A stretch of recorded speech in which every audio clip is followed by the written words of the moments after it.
Okay, this is the farm I lived at in 1966 and 1967.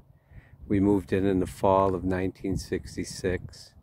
We had one Christmas here before we moved out in the fall of 1967. The tree-lined area here was next to a lane that seems to be deteriorated or underground now or something. And that was the lane that we took to school each day. If you see the cars in the background there, that was where we had to walk, and then we had to walk a little way to the left there also. So that was our walk to school each day, down this lane to Route 31 there. Take a left maybe about 100 yards down or more, and that's where we would pick up our bus, and the bus would take us to school, of course.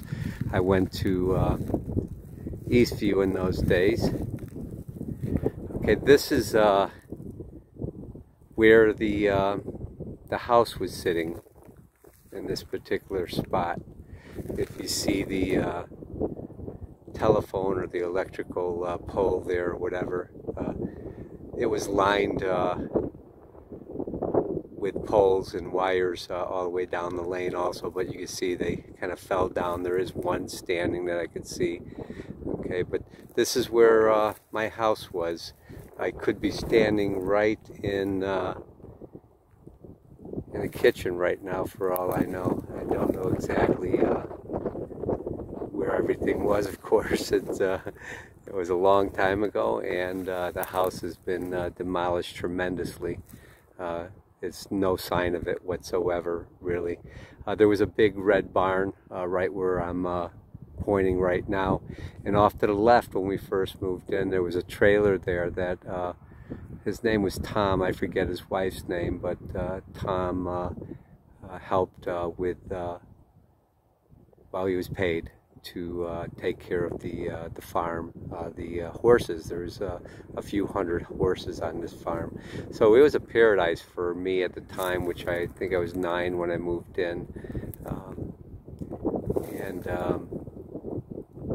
It was quite an extraordinary place for that 1 year that I lived here anyway.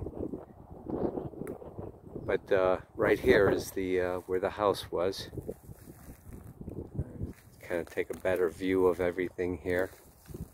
There's been so many changes since then.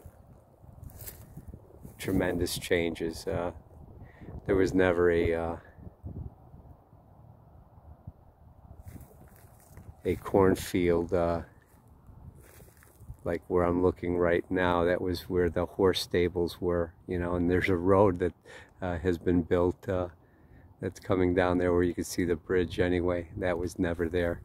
In the winter time, there was a sound of fun going on, and I could see lights over to where I'm pointing right now, and it was Buffalo Park where they would go skiing. Now, where I'm going to look right now was where I spent a lot of my time as a kid by myself. Fox River is just not too far from those trees there that I'm looking at. There was a lane that went to where that first group of trees are, or maybe a little further, and then it was like a paradise. I used to catch crawdads underneath rocks and stuff. It was a lot of fun being a kid on a horse farm. In that barn, there was a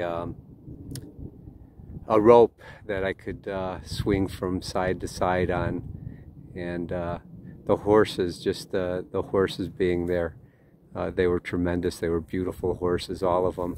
I remember one summer there was a racehorse that was a very powerful horse that that Larry brought for some reason for a short period of time, the owner, Larry Oatman.